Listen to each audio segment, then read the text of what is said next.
வணக்கம், hi, hello, welcome to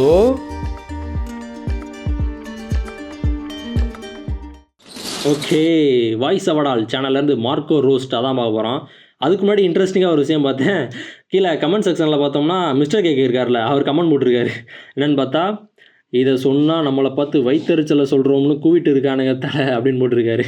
அவரும் Marco roast போட்டிருப்பார் போல், போட்டு நிறைய பேர்த்துட்டு அடி வாங்கிருப்பார் போல் கமெண்ட்டில். அதான் இந்த சேனல்லையும் கமெண்ட் போட்டிருக்காரு.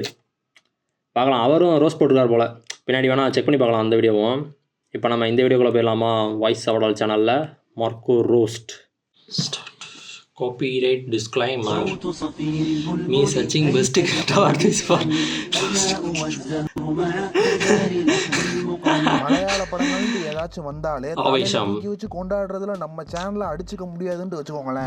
எனக்கு நிறைய மலையாள படங்கள் பிடிக்கும். மலையாள படங்கள்னாலே மாசா தான். இந்த டைம்ல வந்த ஒரு படம் தான் மார்க்கோ. எனக்கு இந்த படம் பார்க்கணும்ன்ற எந்த ஒரு இன்ட்ரெஸ்ட்டுமே இல்ல. சரி, எல்லாரும் நல்லா தான் இருக்கானுங்க, அப்புறம் எப்பயாச்சும் பாத்துக்கலாம்னு தான் இருந்தேன். நானும் பாத்துக்கலாம்னு தான் இருந்தேன். ஆனா நிறைய ரோஸ்ட் ஆவறங்கள மிஸ் அப்புறம் பார்த்தா அஃபெக்ட் ஆயிட்டு இருந்தானுங்க. பட் நான் மற்றவங்க சொல்றது நான் அவங்களோட ஜட்ஜ்மெண்ட்டை நான் எடுத்துக்க மாட்டேன். நல்லா இருக்கோ இல்லையோ நான் பார்த்து எனக்கு என்ன தோணுதோ அதான் எடுத்துக்குவேன். மோஸ்ட்லி படம் கன்றாவியா இருக்குன்றது கூட ரெண்டாவது விஷயம் தான். பட் இந்த படத்தை பார்த்து செதறிட்டு இருந்தானுங்க. சரி, ஆன்லைன்ல இருக்க எல்லாரும் படம் நல்லா இருக்குன்றானுங்களே, சில்லறைய செதறி விட்டுருக்காங்களா? ஏகப்பட்ட பெரிய யூடியூபர்ஸ் ரிவ்யூவர்ஸே வந்துட்டு wow, India's best brutal violent film ever, ரத்தம் தெறிக்க மாசா இருக்குதுன்னு கூவி தள்ளிட்டு இருந்தானுங்க.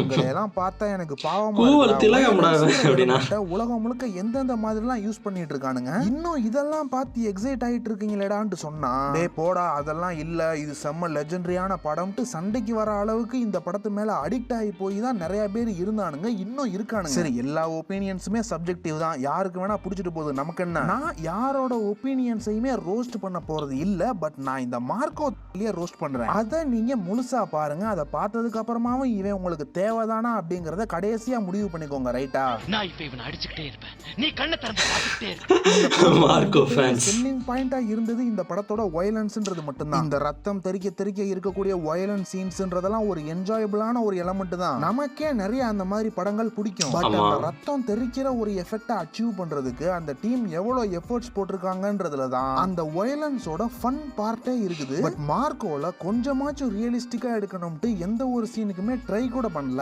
90% மேல VFX ரத்தம் தான் ஃபுல்லா தெரிக்குது. படத்தோட டோன்ல கொஞ்சம் பண்ணி டார்க் ஆக்கி அந்த VFX ரத்தம்ன்றத கொஞ்சம் ஒளிச்சு மறைச்சு ஃபுல் படமும் எடுத்திருக்காங்க. இதுல என்னத்தை என்ஜாய் பண்றது?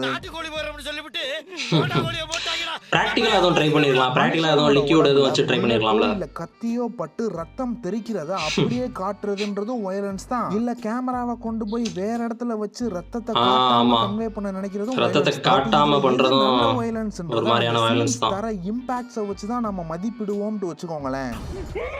அப்படியே ரத்தத்தை காட்டணும் கூட அவசியம் இல்ல. மார்க்கோல எல்லாத்தையுமே டைரக்டா காட்டக்கூடிய வயலன்ஸ் தான் இருக்கு. அதுல எந்த ஒரு பிரச்சனையுமே இல்ல. பட் எதுவுமே ஒரு மயிர் அளவுக்கு இம்பாக்டா கூட நமக்கு கொடுக்க மாட்டேங்குது. ஏன்னு பார்த்தா படத்துல இருந்த எல்லா கேரக்டர்ஸும் லூசு கூமுட்ட, எல்லா சீன்ஸும் பைத்தியக்காரத்தனமா தான் இருக்கு. இதுக்கு எக்ஸாம்பிளா மெயின் லீட எடுத்துக்கிட்டோம்னா, ராக்கி பாயை வெட்டணும்டா, அவன் ஒருத்தனை பார்த்து எல்லாரும் நொட்டை கிளம்பிட்டாங்கன்ற மாதிரி மார்க்கோன்ட்டு ஒருத்தனும் சுருட்டை கையில எடுத்துட்டு லைன் போயிட்டான். No problem uncle. ஏன் அந்த ராக்கி பாய் கேரக்டர் ஒர்க் ஆச்சுன்றதே தெரியாம ராக்கி பாய் கேரக்டரை காப்பி அடிச்சு ஒரு கேரக்டர் பண்றீங்கன்றது தப்பு இல்ல. பட் அந்த கேரக்டர் மேல ஆடியன்ஸ்க்கு ஒரு ரெஸ்பெக்ட் இருக்கணும். லைக் வெறும் வயலன்ஸ் மட்டும் வச்சிட்டாங்க போல. எந்த விஷயம் ஒரு கேரக்டர் டெவலப்மென்ட்க்குள்ள அந்த கேரக்டரை பத்தின ஒரு ஃபுல் டீடைலிங்கா ரைட்டிங்ல இல்ல போல. அதோட ஃபர்ஸ்ட் ஹாஃப் ஃபுல்லா ஒரு சுருட்டை பிடிச்சிட்டு ஸ்லோ மோஷன்ல சம்பந்தம் இல்லாதவங்க கூட சண்டை போட்டு சுத்திட்டு இருப்பான். வில்லன்ஸ் எல்லாம் சேர்ந்து இவனை ஃபூல் பண்ணி விளையாண்டுட்டு இருப்பானுங்க. இப்படி இருக்கவன் மேல நமக்கு எப்படி ரெஸ்பெக்ட் வரும் சொல்லுங்க? இப்படி ஒருத்தன் சண்டை போடுறான்றத எப்படிப்பா ரசிக்கிறது? அட சண்டை போடுறத விடுங்க, எப்போ பார்த்தாலும் சூட்டுக்கு ப்ளோஜா பண்ணி சுத்திட்டு இருப்பான். படத்துல கொஞ்சம் யூஸ் பண்ணி என்னத்தையோ பண்றான்பான்ட்டு என்னத்தையோ பயங்கரமா யோசிச்சு அவன் இங்கதான் இருப்பான்ட்டு எல்லாத்தையும் அடிச்சு உசுர கொடுத்து சண்டை போட்டு போய் பார்த்தா அங்கேயும் பல்பு தான் வாங்குவான். -10,000 ஆறா. சரி, இவனை கூட விடுங்க. இந்தியன் 2 ரோஸ்ல கூட சமயா பண்ணிருப்பாரு. சீன்ஸ்லயும் மைனஸ்ல போயிட்டே இருக்கும். அப்படி போறதுல இருக்க மிகப்பெரிய ஜோக் லாஜிக் என்னன்னா என் இல்ல, இடத்துல மட்டை நுழைஞ்சு ஊருகா. என்னையவே கொல்ற தைரியம் எவனுக்குடா இருக்குன்ட்டு அவங்க அண்ணன் சொல்லுவாரு. அடுத்த சீன்ல வில்லன்ஸ் பெரிய குரூப்போட நுழைஞ்சு குடும்பத்தையே போட்டு தள்ளிடுவான்.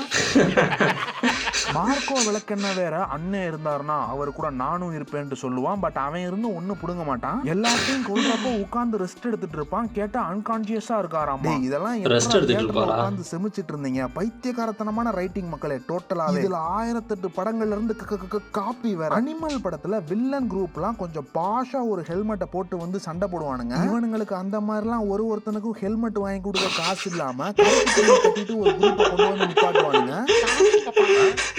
அப்புறம் அந்த ஃபைட் மாதிரியே ஒரு செட்டை போட்டு அங்க வேற விளையாண்டுட்டு இருப்பானுங்க.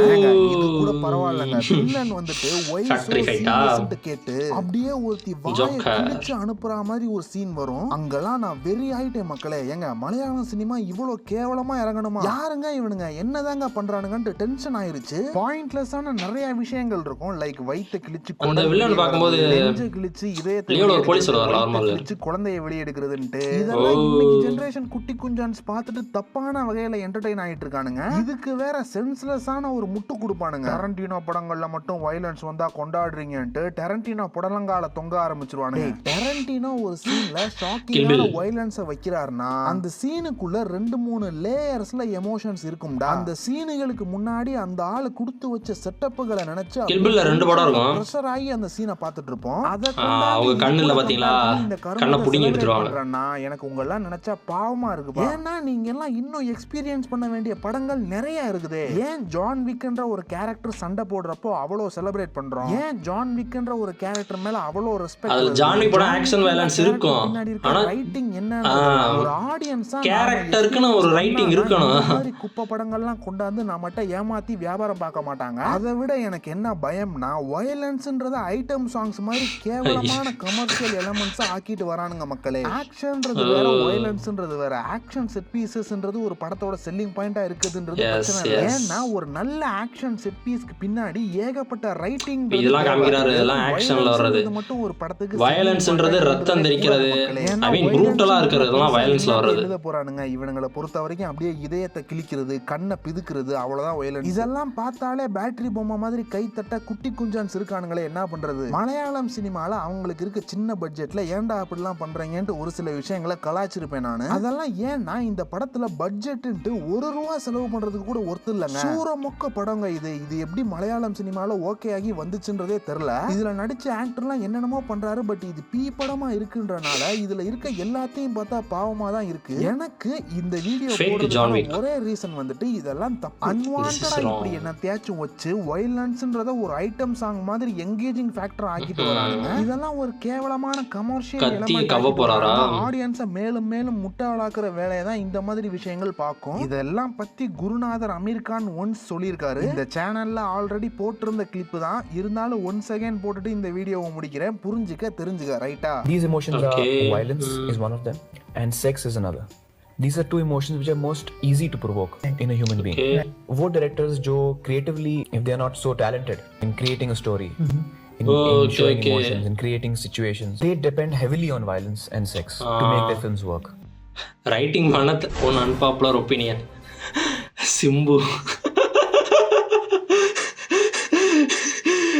நல்லா இருந்துச்சுல லாஸ்ட்டாக சிம்பு ஃபேஸை வச்சு முடிஞ்சு. ஆமாம் ஆக்சுவலாக அந்த லாஸ்ட் அமீர் கான் என்ன சொல்கிறாருன்னா அவர் ரைட்டிங்லேருந்து டேலண்ட்டாக அந்த ரைட்டர் இருக்கார்ல அவருக்கு பெருசாக டேலண்ட் இல்லாட்டி ஒன்று வயலன்ஸில் இருப்பாராம் நோட்டி அந்த செக்ஸில் வச்சு ரைட்டிங்கை எழுதுவாங்களாம். பெருசாக அவங்களுக்கு டேலண்ட் இல்லாட்டி இதை ரெண்டையுமே மேக்ஸிமம் டிபெண்ட் பண்ணியிருப்பாங்க அப்படின்ற மாதிரி சொல்கிறாரு. அதுவும் கரெக்டு தான் நினைக்கிறேன். என்ன ஆக்சுவலாக அதுவும் ஆக்ஷன் வேறு வயலன்ஸ் வேறு. இப்போ ஆக்ஷன் படங்கள் தான் நம்ம மோஸ்ட்லி பார்த்துருப்போம். சண்டை காட்சிகள் இருக்கும், அந்த ஒரு ஃபார்ம் கொரியோகிராஃபி அதெல்லாம் இருக்குமே ஆக்ஷனில். வயலன்ஸில் அது பெருசாக இருக்குது. அது ஃபுல்லாக ப்ரூட்டலாக என்னென்னலாம் பண்ணுறாங்களோ அதெல்லாம் வயலன்ஸ்குள்ளே வந்துடுது. ரத்தம் காமிச்சாலும் சரி காமிக்கிட்டாலும் சரி அது வயலன்ஸ்குள்ளே வந்துடும்.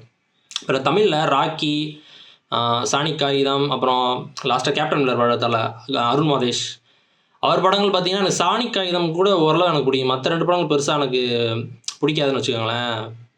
சானிக் காகிதம் வந்துட்டு ஆக்சுவலாக 3 படமே எனக்கு ஒரு மாதிரி ஆவரேஜாக இருக்கிற மாதிரி தான் இருக்கும். பட் சானிக் காகிதம் என்னமோ லைட்டாக கொஞ்சம் எனக்கு லைட்டாக பிடிச்ச மாதிரி இருக்கும். 3மே ஒரு வயலன்ஸாக தான் ஒரு கோர் தீமாக வச்சு போயிருக்கோம்.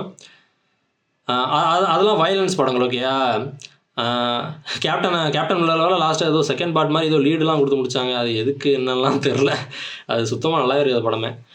ஸோ ஓகே, அதெல்லாம் வயலன்ஸை வச்சு எடுக்கிறது. இப்போ ஆக்ஷன் படங்கள் இப்போ ஜான்விக்கே எடுத்துக்கலாம். அது வந்து ஒரு ஆக்ஷன் படம். ரத்தம் தெறிக்குதே வருது அப்படின்றா அது இருக்கும். பட் அது ரொம்ப கோரியாக பிளட் ஷீட்டாக அந்த மாதிரிலாம் இல்லாமல் எப்படி சொல்கிறது, இப்போ அந்த ஹாலிவுட்டே எடுத்துக்கோமே, கில்பில் எடுத்துக்கோன்னா அது வயலன்ஸ் இருக்கும், ஆக்ஷன் எல்லாமே இருக்கும். ஓகே, வயலன்ஸ் மேக்ஸிமம் நிறையா வச்சுருப்பாங்க. அவர் டரண்டினோ மூவிஸ்னால இப்படி தான் இருக்கும் மேக்ஸிமம். ஓகே, இப்போ நம்ம ஜான்விக் எடுத்தோம்னா அது நிறைய ஆக்ஷன் சீக்வன்ஸ் இருக்கும். இப்போ அந்த படங்கள் ஏன் பிடிக்குதுன்னா அதுக்கு ஒரு அந்த கேரக்டர் அப்படின்றதுக்கு ஜான்விக்காக இருக்கணும். அவங்க அந்த கேரக்டர் வேறு மறந்து வச்சு கில்பில் வராங்க. சரி, நம்ம ஜான்விக்கே நம்ம எடுத்துவோம். ஜான்விக்கில் வந்து அந்த கேரக்டர் இருக்கார்ல, அவர் வந்துட்டு அவருக்கு பின்னாடி ஒரு பேக் ஸ்டோரி இருக்கும். அவர் ஏன் அந்த ஆக்ஷன்லாம் பண்ணுறாரு, எதுக்கு கண்ணை எடுத்து சுட்டுக்கிட்டு இருக்காரு, சும்மா மானாங்கனியமெல்லாம் சுடலை யாரையும், அதுக்கு ஒரு ரீசன் இருக்குது. ஆனால் நீங்கள் பார்த்து படம் பார்த்தீங்கன்னா அந்த கன்ஸ் ஷூட்டிங்காக இருக்கட்டும், மீலி அட்டாக்காக இருக்கட்டும், அதெல்லாம் நிறையா இருக்கும் படத்தில். ஒரு முக்கால்வாசி போர்ஷன் அதிலே இருந்தாலும் கூட அது நம்மளை இன்ட்ரெஸ்டிங்காக பார்க்க வைக்கிறது என்னென்னா அந்த கேரக்டருக்கு பின்னாடி உள்ள ஒரு ஸ்டோரி ரைட்டிங், அந்த கேரக்டர் பற்றின ஒரு நிறைய டீட்டெயில்ஸ்லாம் இருக்கும். ரைட் பண்ணும்போதே அதெல்லாம் எழுதி தான் அந்த கேரக்டர் இப்படி நம்ம கொஞ்சம் கொஞ்சமாக எலிவேட் பண்ணி கொண்டு வரதுனால நமக்கு பார்க்க நல்லாயிருக்கு அந்த ஆக்ஷன்லாம் பார்க்க. அது இந்த படம் இந்த மாதிரி படங்கள்லாம் எடுத்துக்கிட்டிங்கன்னா அது அதான் சொல்கிறார் அவரே, நான் படம் பார்க்கல ஓகேவா, அதனால் இவர் சொல்கிறார் என்ன சொல்கிறாருன்னா படங்கள் ரைட்டிங்கே போகலன்ற மாதிரி சொல்கிறார். அந்த கேரக்டர் எதுக்கு இப்படி பண்ணிட்டு சும்மா அடிச்சுக்கிட்டு தெரியுது. இப்போ நிறைய கேரக்டர்ஸ் ஒரு கேரக்டர் வாயை கிழிச்சு விட்றதா இருக்கட்டும், ஜோக்கரு ஒய்ஸோ சீரியஸ்னு சொல்லிட்டு பண்ணுறதா இருக்கட்டும், இன்னொரு குழந்தைய அழுத்து இருக்குது, அதெல்லாம் அது தேவையில்லாத ஆணின்ற மாதிரி சொல்கிறார் இந்த படத்தில். தெரியல, நான் படம் பார்த்தாலும் பார்க்கலாம் ஃப்யூச்சரில் கூட. ஏன்னா நான் எனக்கு எப்படி இருக்குன்றது நான் பார்த்தா மட்டும் தான் எனக்கு தெரியும். ஏன்னா மற்றவங்க எப்படி சொல்கிறாங்க என்னன்றது தெரியாது. ஆனால் தெரில, பார்ப்பேன் என்னன்ற ஒரு டவுட்டில் தான் வச்சுருக்கேன். பார்க்கலாம் தான் இருந்தேன் ஓகேவா, ஆனால் பார்க்கலாம் தெரில, ஃப்யூச்சரில் தான் தெரியும் என்ன பார்க்குறதா என்ன அப்படின்னு சொல்லி. இப்போ நான் வணங்கான் கூட ரீசெண்டாக பார்த்தேன் ஓகேவா, ஒரு 2-3 நாள் முன்னாடி தான் வணங்கான் பார்த்தேன், பாலா டைரக்ட் பண்ண படம். அந்த படங்களில் வந்துட்டு கோரியான ஒரு மர்டர்ஸ் அதெல்லாம் வரும். எத்தனை பேர் பார்த்துருக்கீங்க தெரியல, இது ஒரு ஸ்பாய்லர் தான் சரியா. கோரியான மர்டர்ஸ்லாம் வரும். அது எதுக்கு பண்ணுறாரு அப்படின்னு ஆக்சுவலாக அது வந்து மெயின் தீம் கிடையாது. பட் சொல்கிறேன் நான், வயலன்ஸ் வச்சு மட்டுமே அந்த படம் போகாது. அது ஒரு part of the story, part of the மூவின்னு தான் வரும், ஒரு குட்டி போர்ஷன் தான். பட் அது பண்ணுறாரு, ஏன் பண்ணுறாரு, அது காரணங்கள்லாம் இருக்குது. அது லாஸ்ட்டாக கூட ஒரு விஷயம் பண்ணியிருப்பார், ஒரு இதை அறுத்து நாய்க்கு போட்டுருவார் சரியா. படம் பார்த்தவங்க புரியும். அதெல்லாம் நம்ம அப்படியே அறுக்கிறது வைக்கிறது இதெல்லாம் காட்ட மாட்டாங்க. அதை அவர் சொல்கிறாருல, இப்போ காமிச்சு கொலை பண்ணுறது காமிச்சு ஒரு வயலன்ஸ் காமிச்சா, ஆனால் கேமராவை தூக்கி சைடில் வச்சு காமிக்கலாம். இப்போ நம்ம பண்ணுறதெல்லாம் காமிக்க மாட்டாங்க. பட் என்ன பண்ணியிருக்காங்க அப்படின்னு சொல்ல நம்ம புரியும்ல, அதுதான் ஒரு படத்துலேயே அப்படி காட்டலாம் எப்படி காட்டலாம் அப்படின்னு சொல்ல வரேன். ஸோ ஓகே, ஏன்னா அந்த மார்க்கோ படத்தில் வயலன்ஸ் மட்டும் எடுத்துக்கிட்டாங்க. பட் நிறையா ரைட்டிங்கில் கோட்டை விட்டாங்கன்ற மாதிரி பண்ணியிருக்காங்க போல். அதான் மிஸ்டேக் கேட்கவும் நிறைய அடி வாங்கியிருக்காரு போல் அதை சொன்னதுனால. ஓகே, வாய்ஸ் அவடால் சேனல்லேருந்து மார்க்கோ ரோஸ்ட் நல்லா இருந்துச்சு. இதேமாதிரி அடுத்த வீடியோவில் பார்க்குறேன். Bye guys.